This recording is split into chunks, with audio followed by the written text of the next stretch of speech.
Lincoln with me, and I am so grateful to you. It is wonderful to be back in Brooklyn, here in this beautiful building.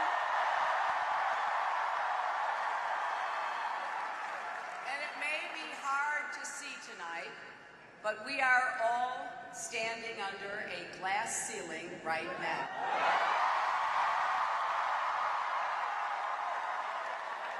But don't worry, we're not smashing this one. Thanks to you, we've reached a milestone.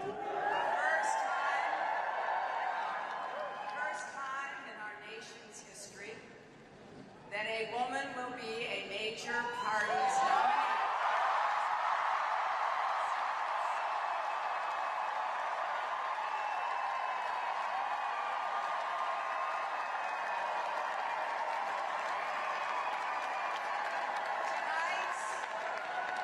Tonight's victory is not about one person. It belongs to generations of women and men who struggled and sacrificed and made this moment possible. In our country, it started right here in New York, a place called Seneca Falls.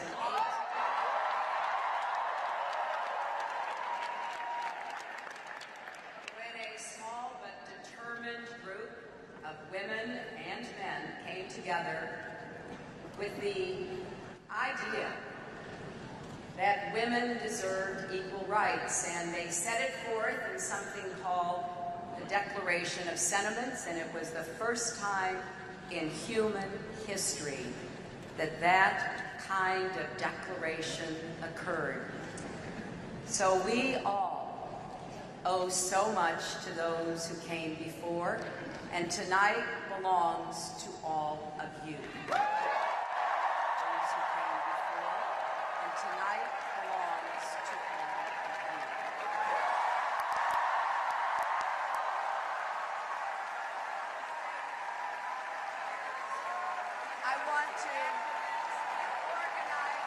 I want to thank all the volunteers, community leaders, the activists and organizers who supported our campaign in every state and territory. And thanks especially to our friends in New Jersey for such a resounding victory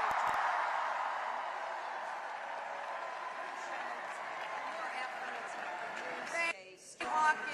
Your neighbors vote making contributions. Efforts have produced a strong majority of the popular vote delegates. Victories in the majority of the contests, and after tonight, majority of pledged delegates.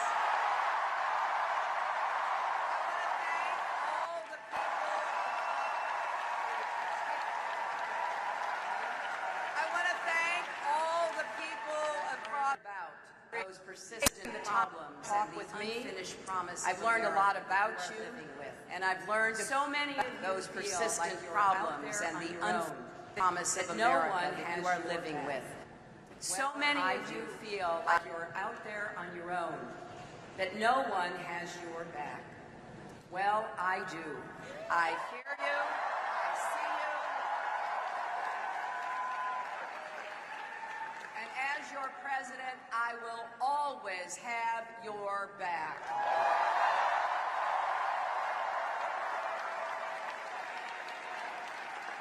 I want to congratulate Senator Sanders for the extraordinary campaign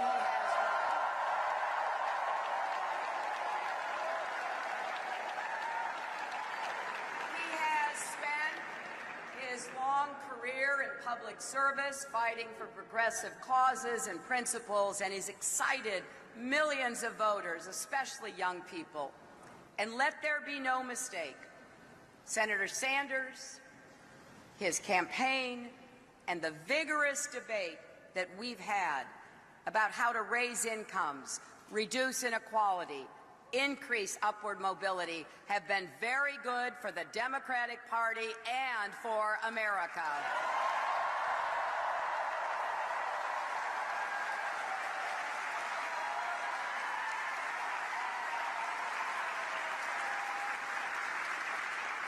This has been a hard-fought, deeply felt campaign. But whether you supported me or Senator Sanders or one of the Republicans, we all need to keep working toward a better, fairer, stronger America. Now, I know it never feels good to put your heart into a cause or a candidate you believe in and to come up short. I know that feeling well. But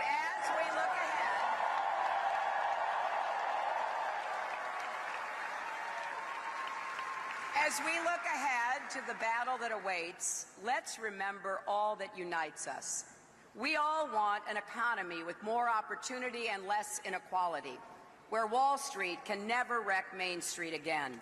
We all want a government that listens to the people, not the power brokers, which means getting unaccountable money out of politics. And we all want a society that is tolerant, inclusive, and fair.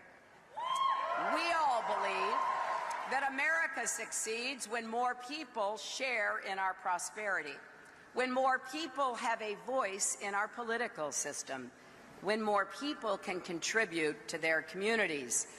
We believe that cooperation is better than conflict, unity is better than division, empowerment is better than resentment, and bridges are better than walls.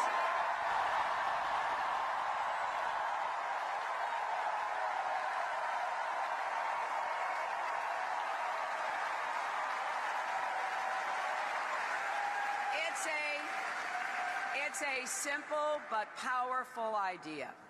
We believe that we are stronger together, and the stakes in this election are high, and the choice is clear.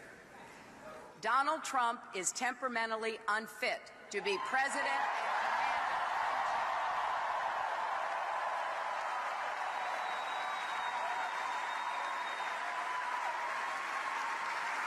and he's not just trying to build a wall between America and Mexico. He's trying to wall off Americans from each other. When he says, "Let's make America great again," that is code for, let's take America backwards. Opportunity and dignity were reserved for some, not all, promising his supporters an economy he cannot recreate. However, we want to write the next chapter in American greatness with a 21st century prosperity that lifts everyone who's been left out and left behind, including those who may not vote for us, but who deserve their chance to make a new beginning.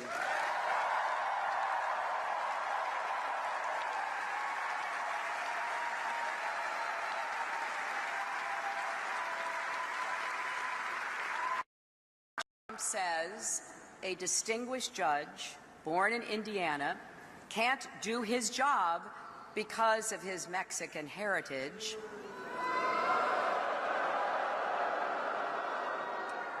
or he mocks a reporter with disabilities, or calls women pigs. It goes against everything we stand for, because we want an America where everyone is treated with respect and where their work is valued.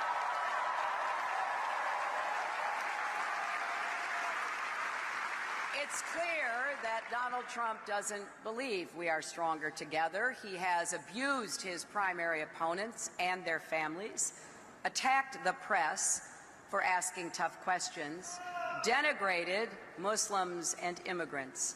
He wants to win by stoking fear and rubbing salt in wounds, and reminding us daily just how great he is.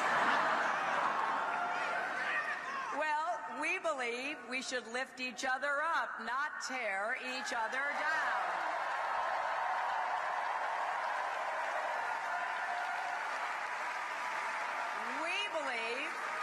We believe we need to give Americans a raise, not complain that hardworking people's wages are too high.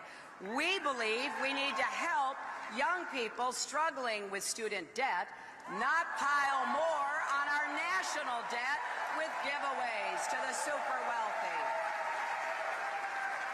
We believe we need to make America the clean energy superpower of the 21st century.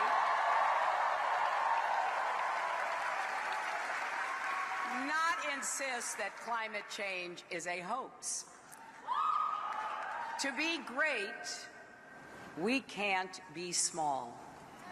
We have to be as big as the values that define America. And we are a big-hearted, fair-minded country. We teach our children that this is one nation under God, indivisible, with liberty and justice for all.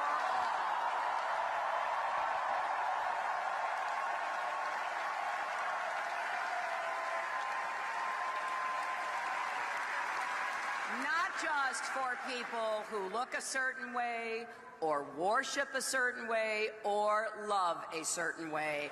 For all, indivisible.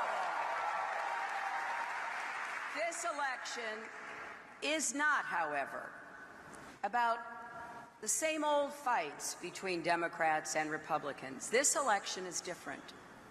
It really is about who we are as a nation. It's about millions of Americans coming together to say, we are better than this. We won't let this happen in America.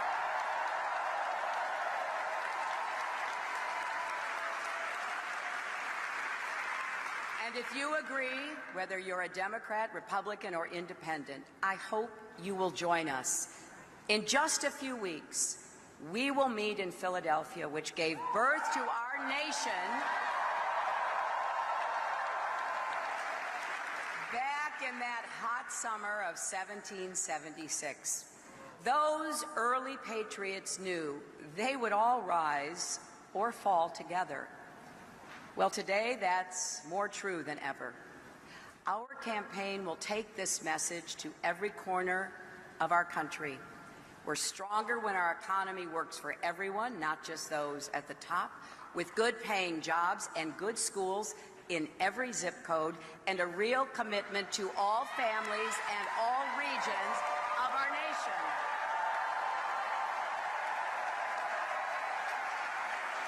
We are stronger when we work with our allies around the world to keep us safe, and we are stronger when we respect each other, listen to each other, and act with a sense of common purpose.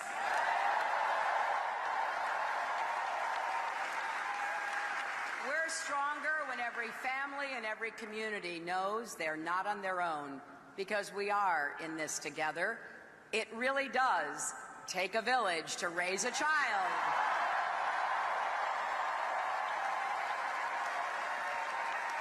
And to build a stronger future for us all.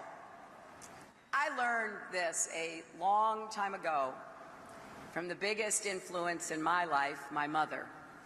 She was my rock from the day I was born till the day she left us. She overcame a childhood marked by abandonment and mistreatment, and somehow managed not to become bitter or broken. My mother believed that life is serving others, and she taught me never to back down from a bully, which it turns out was pretty good.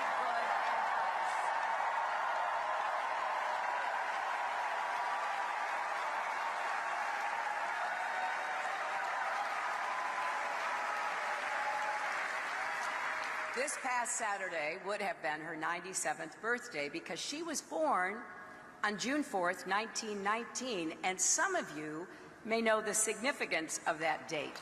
On the very day my mother was born in Chicago, Congress was passing the 19th Amendment to the Constitution.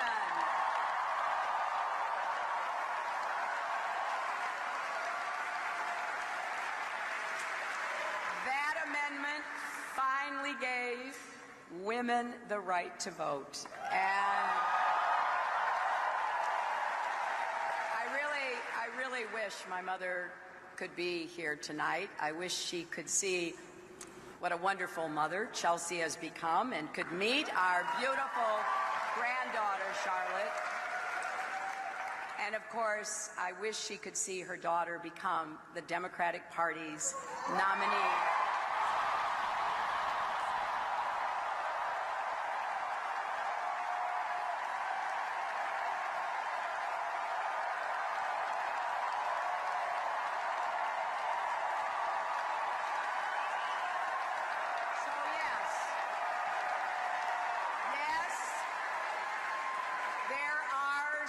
Ceilings to break for women and men, for all of us, but don't let anyone tell you that great things can't happen in America.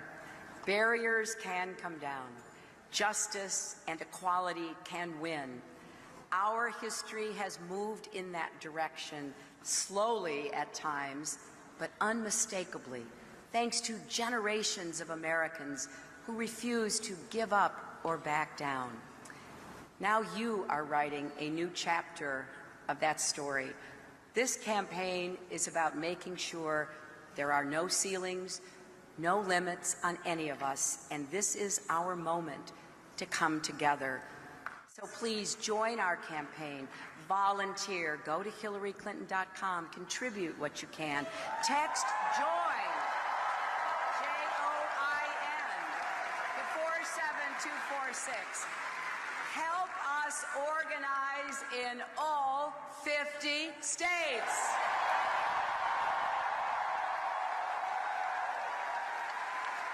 Every phone call you make, every door you knock on will move us forward.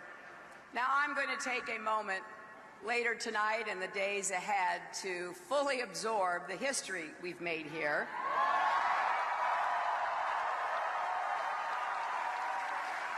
But what I care about most is the history our country has yet to write. Our children and grandchildren will look back at this time, at the choices we are about to make, the goals we will strive for, the principles we will live by. And we need to make sure that they can be proud of us. The end of the primaries is only the beginning of the work we're called to do. But if we stand together, we will rise together, because we are stronger together.